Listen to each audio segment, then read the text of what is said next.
right sides. Jerry's going to come up from this side. From this side, they're going to do a quick wipe down.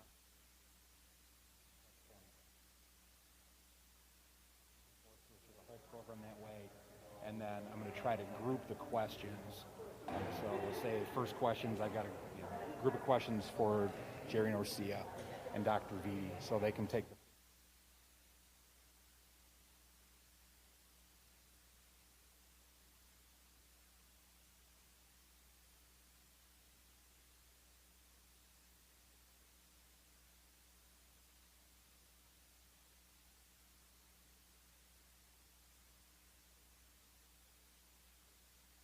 We can only give six Oh, inputs, yeah. so we can do 5 in the Q&A mic, or we're going to boost the Q&A mic.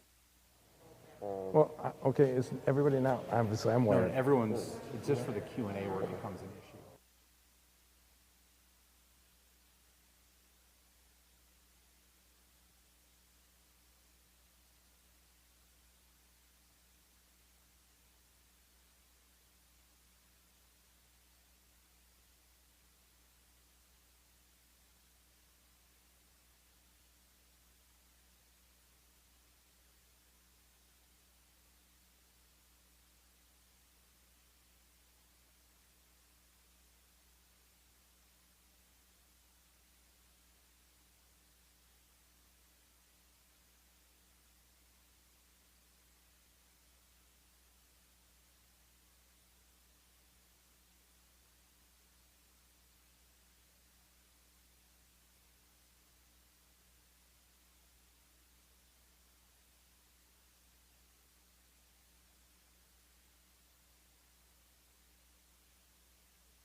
Well, good morning.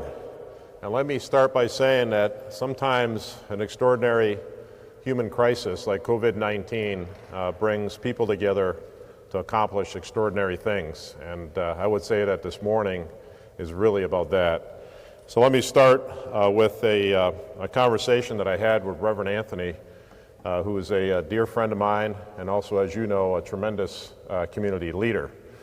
Several weeks ago, I contacted him one evening and started to talk to him about all the great things that DT Energy was doing in the community as it relates to assisting our customers, especially those that are low income and vulnerable like seniors, to make sure that they had access to energy.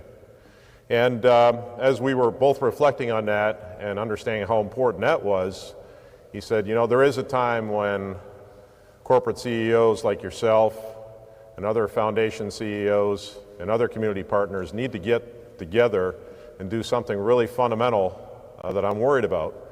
And I said, well, Reverend, tell me a little more. And he said, well, look at, school is about to be canceled here in Michigan, and I'm really deeply concerned that the children of Detroit are going to fall further behind because they do not have access to digital equipment to continue their learning from home.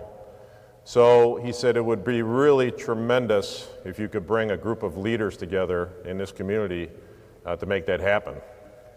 So as a result of that conversation today, we mark a defining moment in the history of Detroit Public Schools and the city itself. The COVID-19 outbreak really has highlighted the inequities that exist in both our city and urban areas across the country.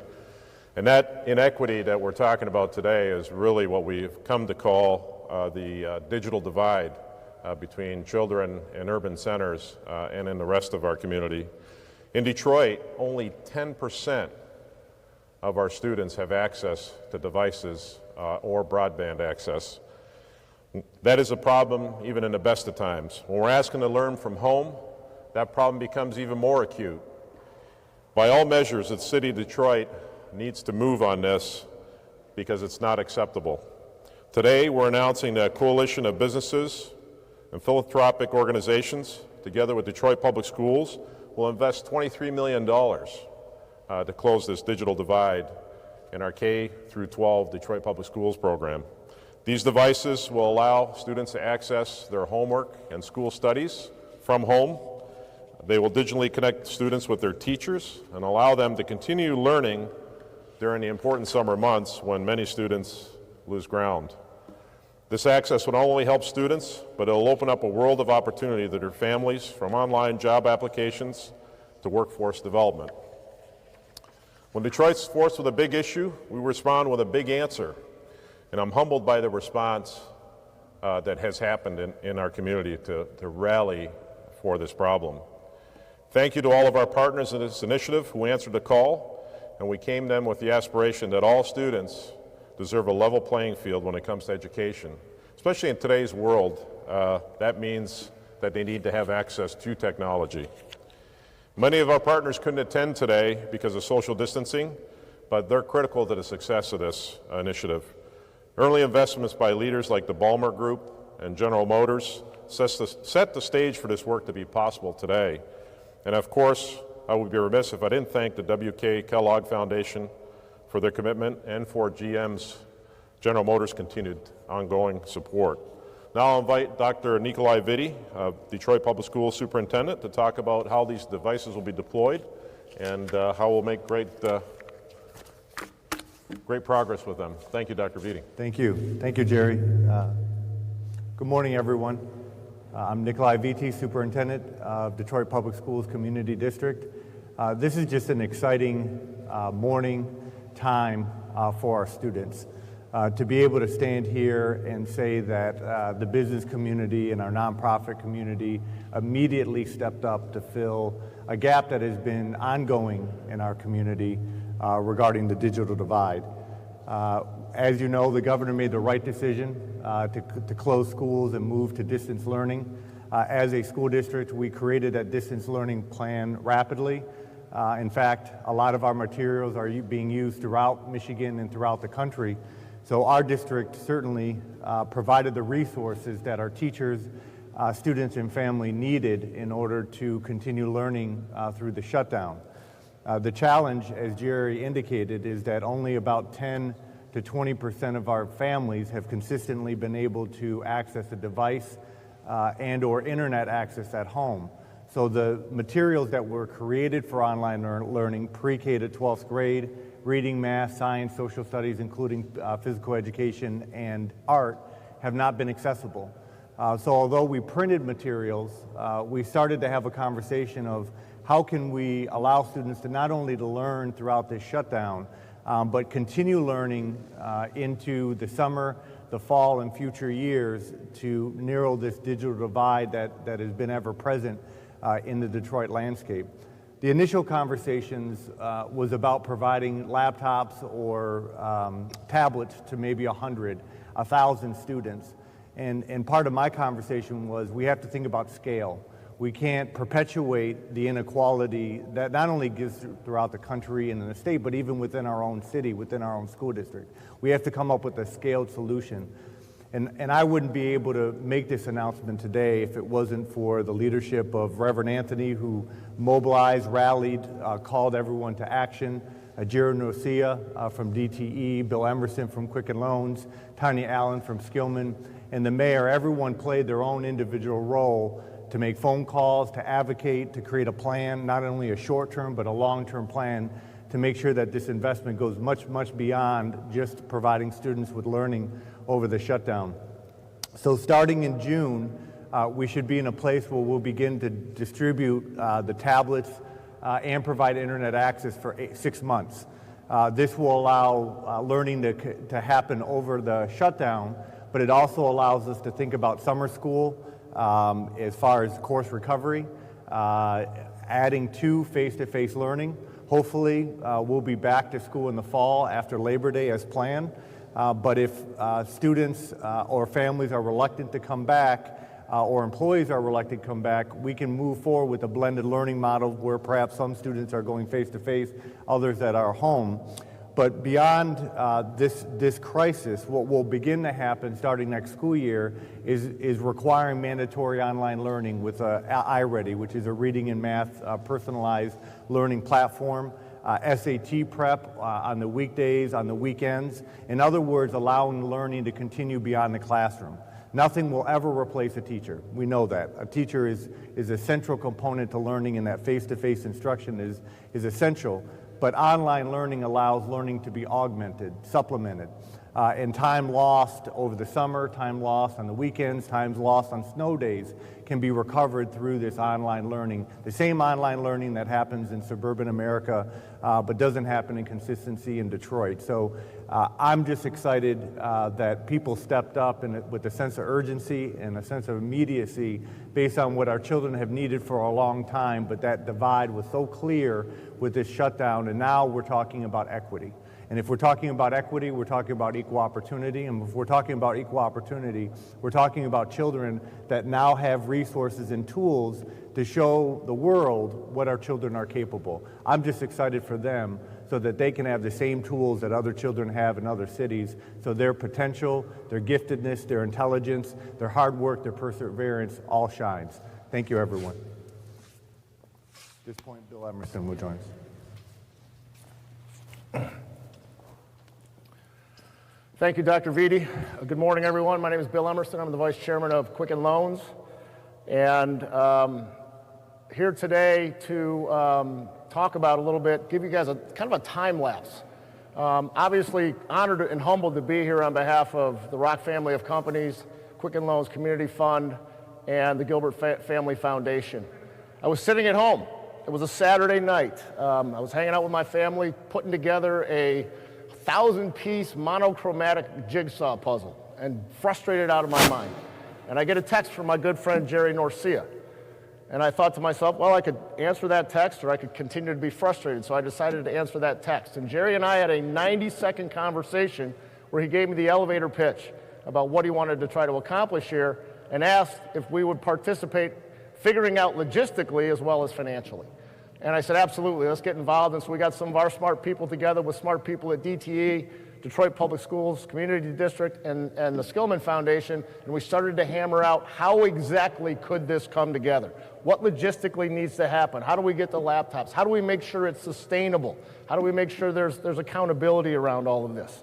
And as we were doing all that work, I started asking myself strategically, how do we fit into this? How do we plug into this when we think about the millions of dollars and the hundreds of hours we've spent on the COVID-19 response, whether that be forgiving rent for people in our buildings, or figuring out how to set up a testing center at the state fairground with the help of the city, and making a decision on to do the Rocket Mortgage Classic with TV only, and how do we make an impact on the city with that? And as I thought about that, and as we talked about it internally, it became crystal clear.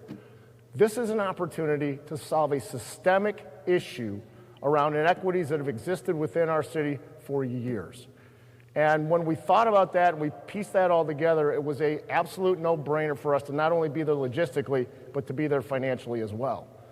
And what was amazing to see is as we started to socialize this with private entities, the philanthropic community, the city of Detroit, it was amazing to see everybody start to come together and realize that the community of Detroit was all in on making sure that we could not only provide tablets and internet access to the kids of Detroit, but the impact that that would have for families and their ability to access the internet and all the things that are necessary to be done with that. So we had a call on Monday, and there were about 60 folks on that call that were possible funders to come into this. And that, first of all, that response was incredible. But second of all, to see where we are and where we've come in literally 3 short weeks, from idea concept to the ability to stand here today and announce this out, is absolutely 100% amazing. And as I said at the call on Monday, we stand at the doorstep of an opportunity to effect transformational change. And all we have to do now is walk through that doorstep together and make it happen. And that's exactly what we're going to do. So thank you to Jerry Norcia and DTE. Thank you to Dr. Vitti and DPSCD. Thank you to Tanya Allen. Obviously our folks and the mayor and being able to come here together and get this done. And with that said, I'm going to hand it off to my good friend and partner in philanthropy on the Skillman Foundation, Tanya Allen.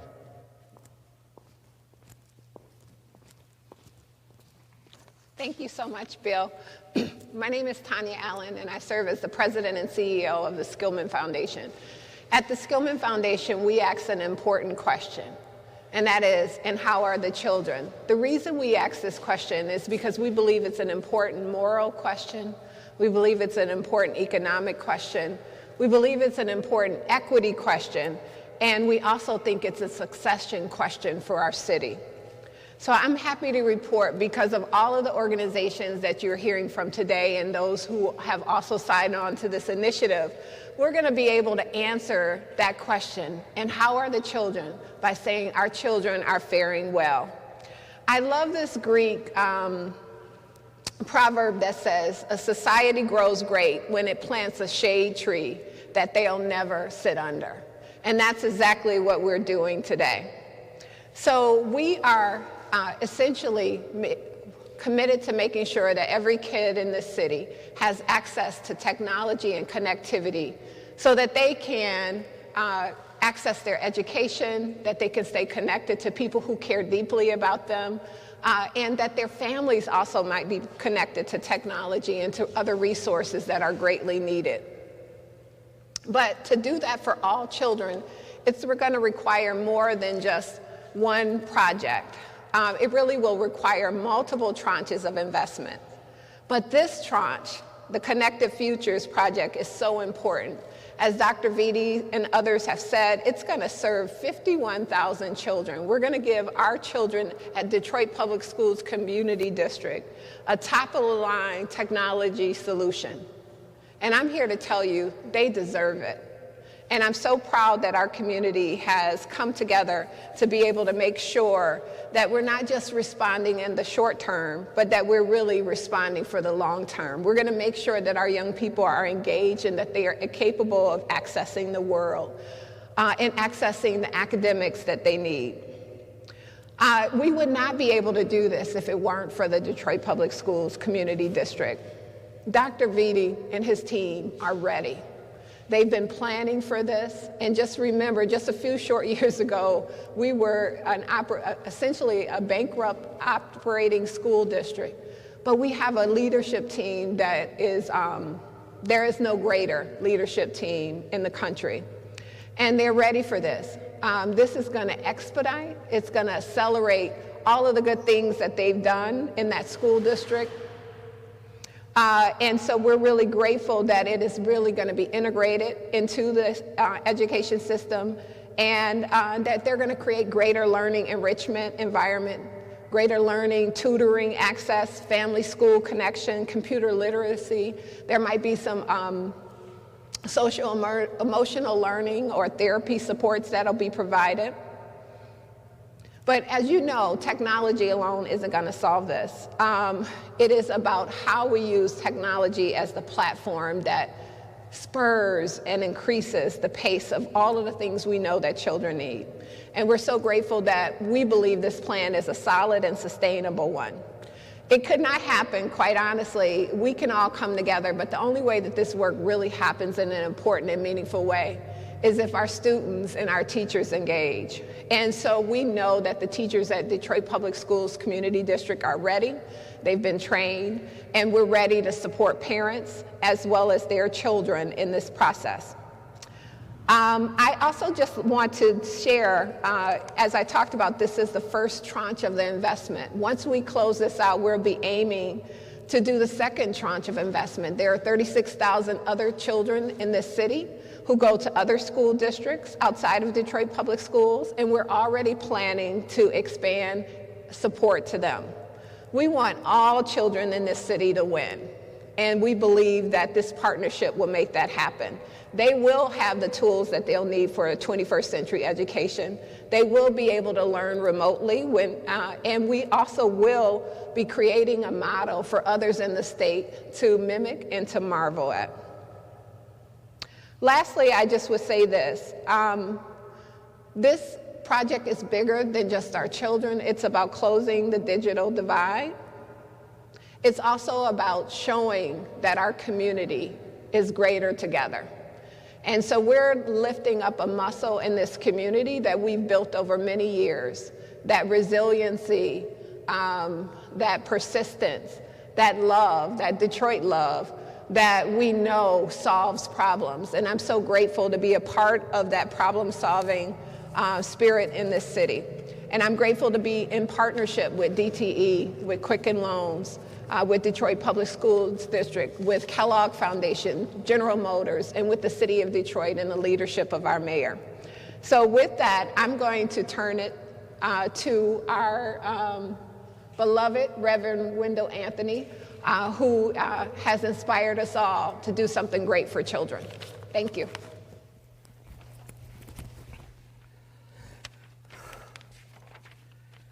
Thank you, Tanya. Let me say good morning to everybody. And let me also say that I'm a hugger. This is hugging time. And one of the reasons that I miss church being in session, because we are a hugging, kissing, and embracing church. And we miss that. And everybody here deserves a hug for what they're doing. So consider this a collective hug for our children and for the school district. And let me say this, every now and then one gets the opportunity to do something much bigger, which will last much longer than even they themselves. This is the historic moment. It is a Kairos moment, as we say in the community of faith, when God has placed a special opportunity to be blessed and to bless Detroit, to come together to create order out of chaos. It has been said that it is only during a storm that a tree knows how strong it is. Today we are discovering how strong we can be as a people when we come together as a village. It is hard to believe that what started off as an idea, a suggestion, a challenge even, has now evolved into this reality. This truly is the stuff of which dreams are made. 51,000 school children, Dr. Vitti, and their parents will have access to laptops and the internet. A few weeks ago, this was only a thought in the minds of a very few dedicated people.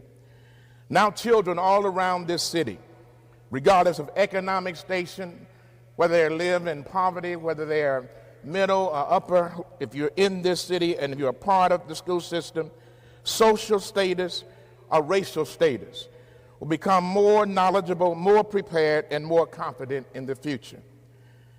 Education and information will be brought live and in living color right into their homes. Detroit will become a national model of what can be done in various communities of people if the people have a mind to get it done. It is appropriate and inspiring that the model begins in the city of Detroit, Mayor. We continue to be a city of firsts. First, from the auto industry to the music industry. Whether it is labor or religion, we take a backseat to no one in creativity and innovation. As a community advocate and a person of faith, I do believe in miracles. The ability to raise $23 million in such a short time to have an impact for such a long time is indeed miraculous coming out of this mayhem. This is one sure way of defeating COVID-19. The disease may have taken our bodies, but it can never take the spirit out of the city of Detroit. I want to thank every company, every business, every foundation, the mayor, because when I mentioned this to the mayor at a fundraiser a few weeks ago, I whispered in his ear about the fact that we needed to do something like that. He said, go for it. Let's get it done. I'll support it. Whoever you need me to call, I will be on the phone to call them. And he did. And each person that has made this initiative possible, I say to all the companies, firms, and foundations, like Skillman, like Kellogg, like all the others, like Quicken, like DTE, and I have to give credit where credit is due. I can't shake his hand, but I have to lift up and salute Jerry Norcia and DTE and Nancy Moody for the leadership that they have exemplified in this case. Last year, while we were in Israel, I have to tell this story. Jerry Norcia and I and the governor were visiting the Church of the Holy Sepulchre. It's the place where the body of Jesus Christ lay. And for some reason, the three of us found ourselves at that particular tomb praying. We didn't know why we had gotten there and why we were the ones to be in that situation. But as we came out, Jerry Norcia made the comment that, I don't know why we wound up in this situation, but I think it means we're going to do something big. That was last year. Today, Jerry Norcia, we're doing something big. It's called legacy. Today, Governor, we are doing something big. It's called legacy. The children of our city need this. It is historic because it has never been done before.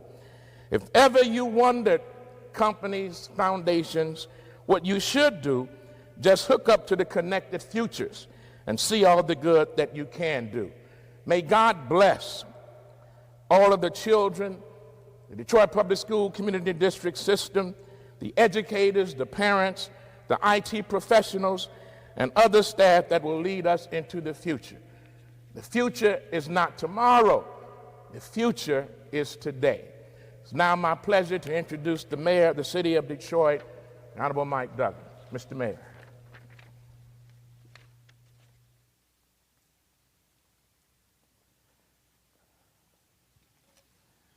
I have to be the luckiest mayor in America, where most of the country is reeling from a health and economic crisis. The religious and corporate and philanthropic community in Detroit is rallying together to address an inequity that's plagued our children for many years.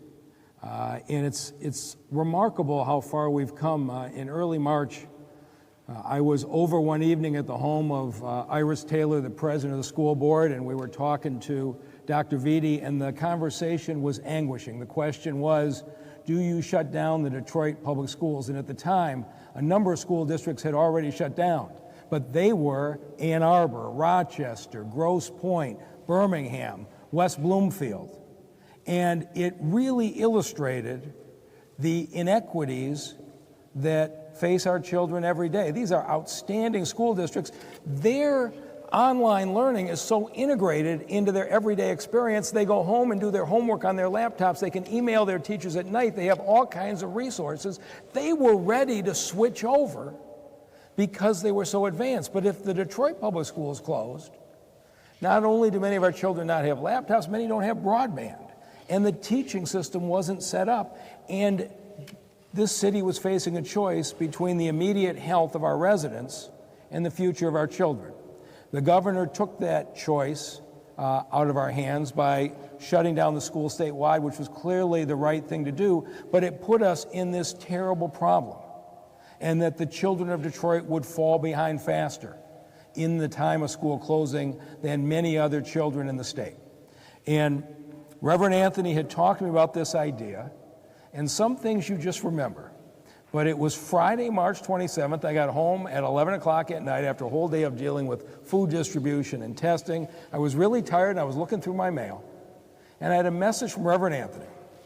And I opened it up, and he had a comprehensive proposal he had laid out to open up Wi-Fi and laptops to the children of Detroit to close this terrible inequity.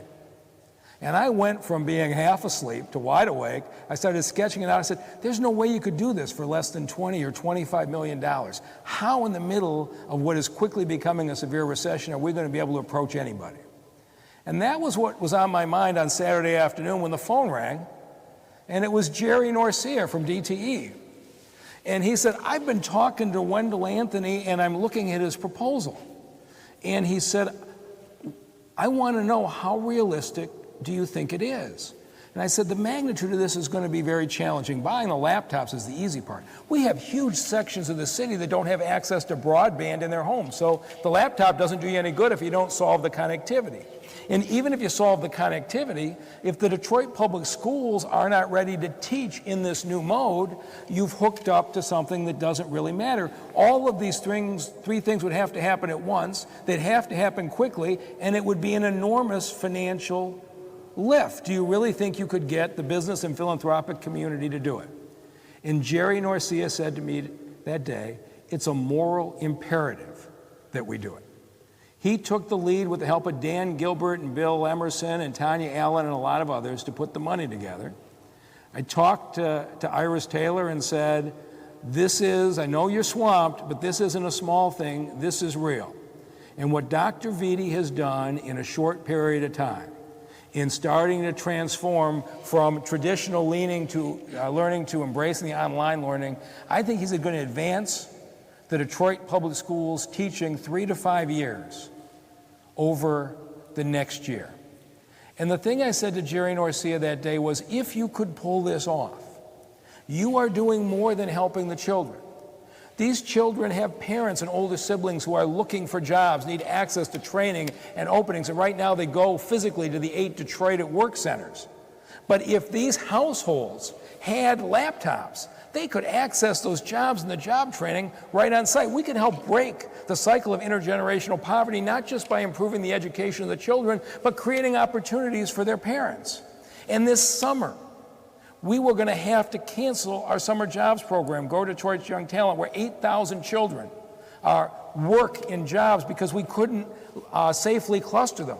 But if they had these laptops, we could convert them into online jobs, and we could keep our summer jobs program, and these children could earn money. You could fundamentally change a lot of the inequities in this system.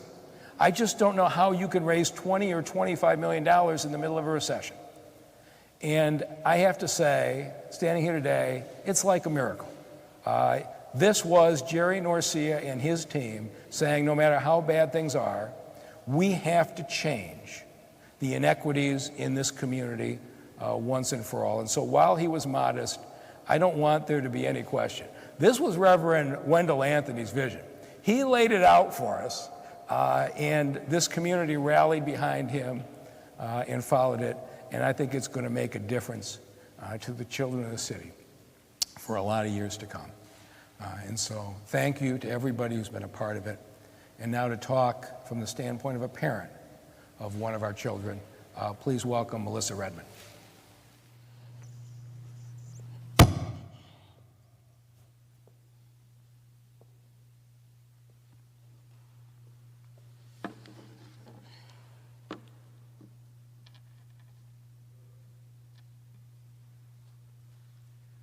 Good morning, everyone. I am Melissa Redman, the proud parent of a student that goes to Paul Robeson Malcolm X Academy. I am also an active parent with DPSCD. I am an advocate for many students. I stand here today to say thank you to everyone who has put in the work for our children to have computers and to be able to move forward. This has been a challenge for our kids.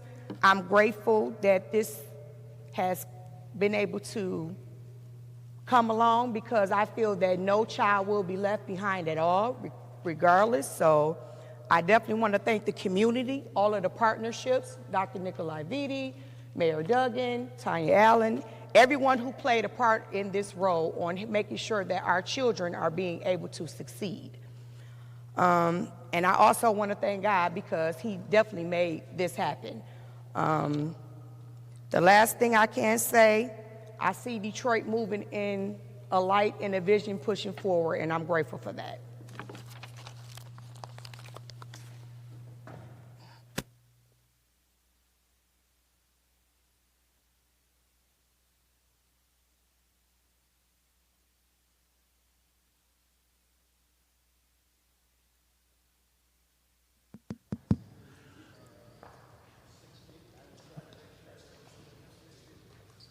Okay, we're going to start to open it up to questions and answers in just a moment once our speakers get in position here.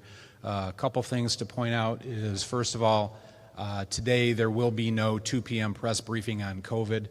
This is our announcement for today.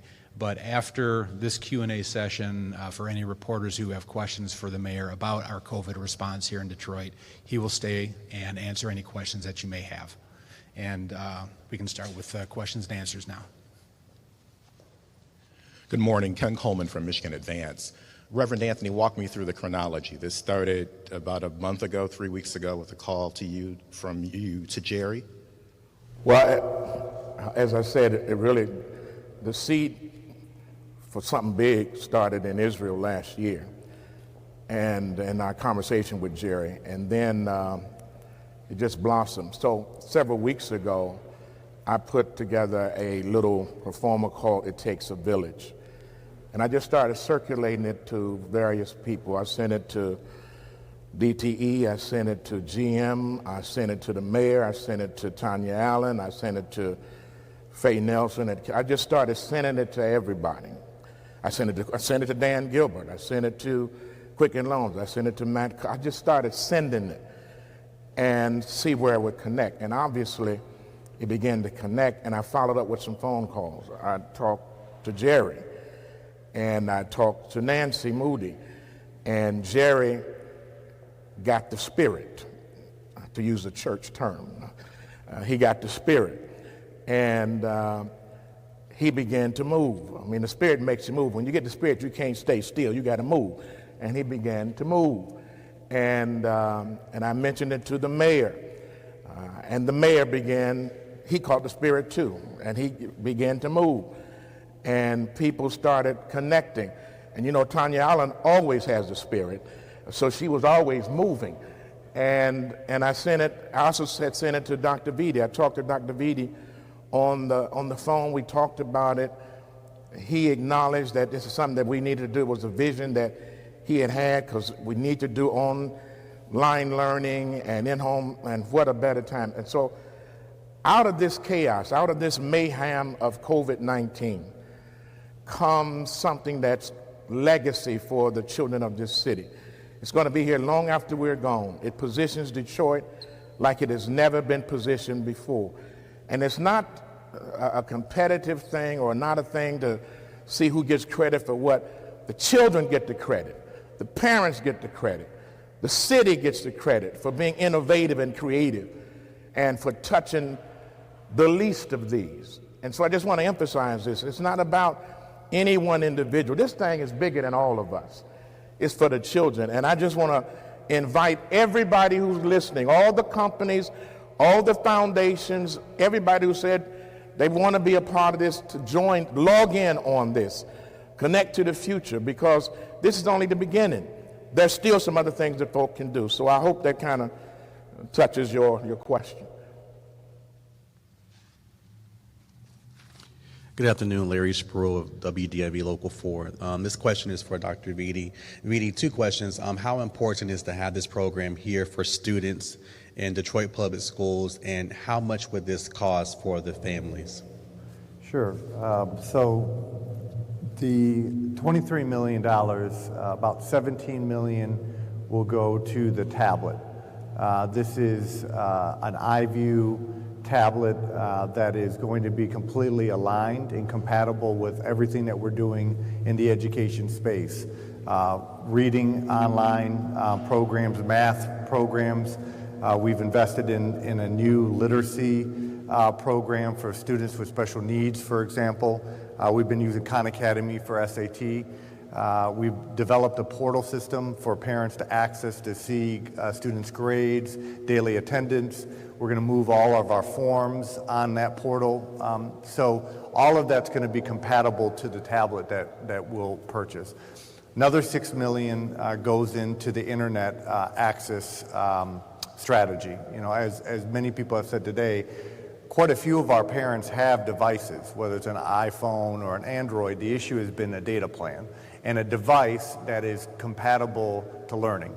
You may have an iPhone or an Android, but that's not necessarily the optimal device to learn on, to read, answer questions, etc. This initiative allows for 6 months of free internet access for families. After that 6 months, if parents are actively allowing their children to use the device at home, and there's a socioeconomic need, then the school district is going to fund the continuation of the internet access program. And then as new families come into DPSCD, we're going to recycle our student laptops and give those to parents as new parents come in, or to replace damaged, lost, stolen devices. So that's the long-term plan. When we started this work 3 years ago, we were at 1 to 6 as far as student-to-device ratio. Going into this fall, we were going to be about 1 to 2. And the laptops are being used in the classroom, primarily from K to 8th grade in reading and math. Next year, this upcoming year, we are investing in laptops for high schoolers. So in the fall, students will be able to bring these devices to school. This allows us to reduce that student-to ratio even more and begin to require learning to happen at home through the devices, whether that's on weekdays, weekends, summer. So this is how we're also going to narrow that digital divide, but student achievement divide. You know, people call it the achievement gap, I call it the opportunity gap, but this is a tool to narrow that gap. So I know we're talking a lot, and appropriately so, about the immediate crisis that our children are facing, but this has been an ongoing crisis as far as the digital divide, and this is going to allow us to narrow that divide and the student achievement gap faster, because we can do more learning outside of the classroom.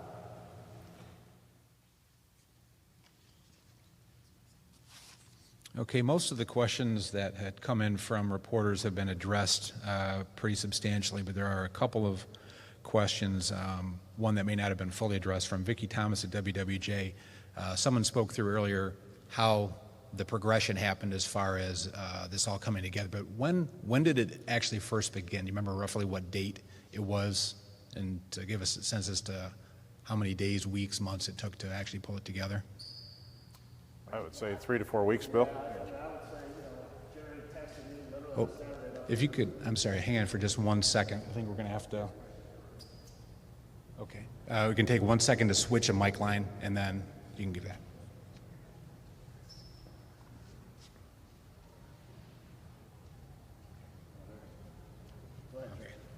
I would say it was 3 to 4 weeks ago that Reverend Anthony and I had our first conversation. And immediately after that, I called my great friend Bill Emerson and Tanya Allen at Skillman, and that's how really the conversation started. And it was hours, not days or weeks or months. I would say this is a project where typically it could take a year or two to pull off, to get everybody aligned and then to execute. Well, we're here in 3 or 4 weeks, and the order for the tablets is placed, and they'll be shipped shortly.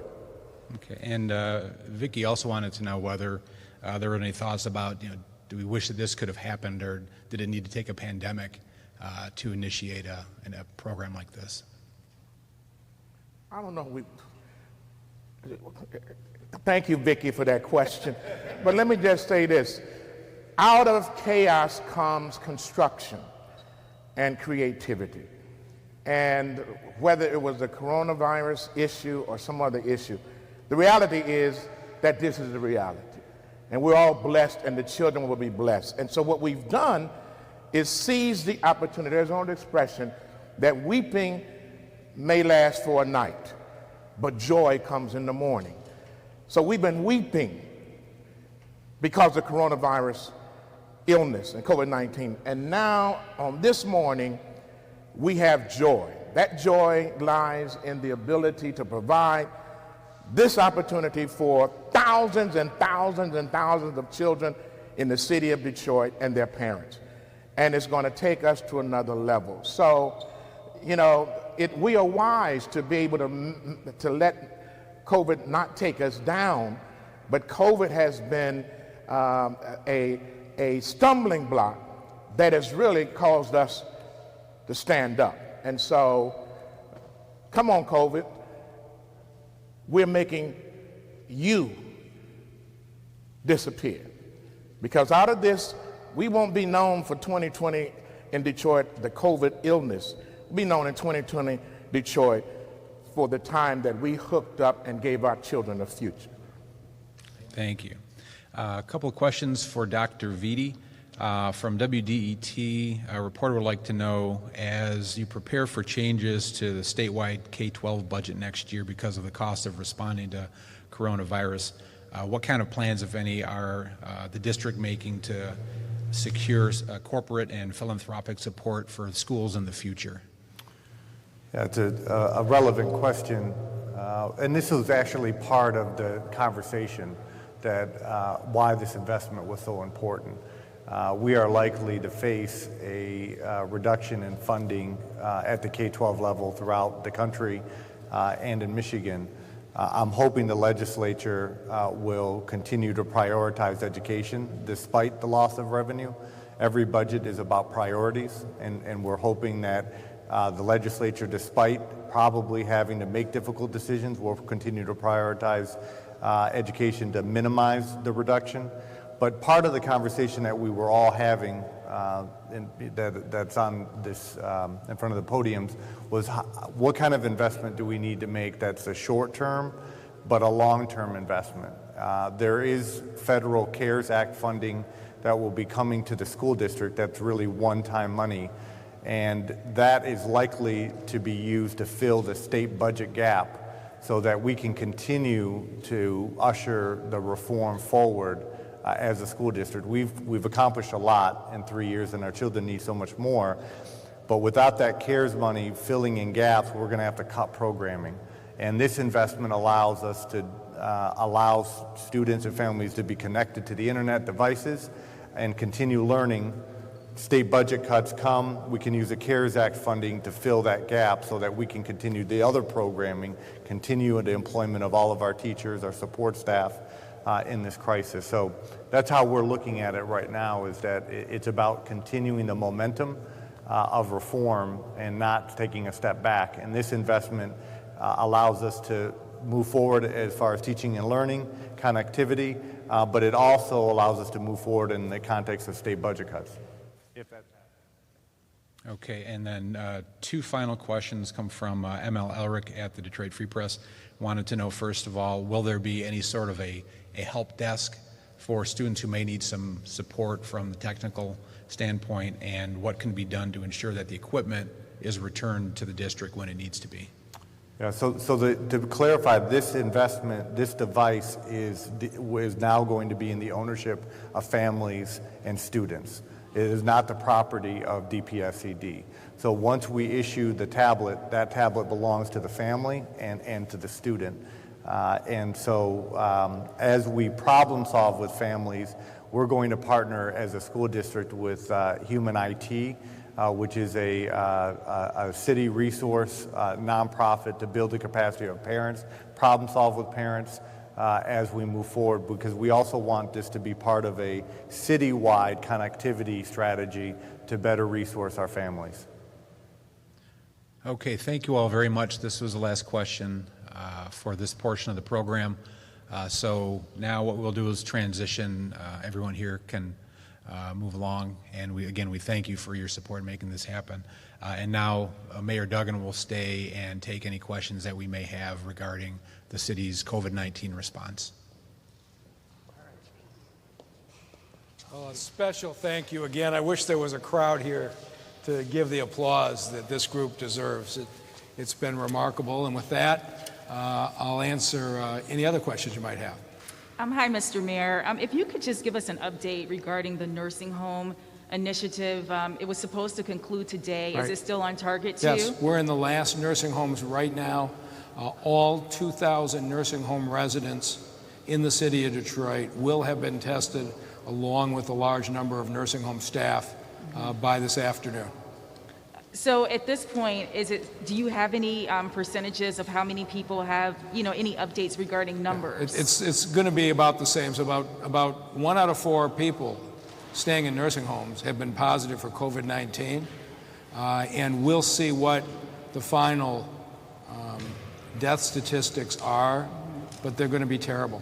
I mean, there's 1 out of 10 or 1 out of 12 of the nursing home residents in this city, I suspect when the numbers are done, will have died of COVID-19. It really drives home the point of why this country needs rapid testing.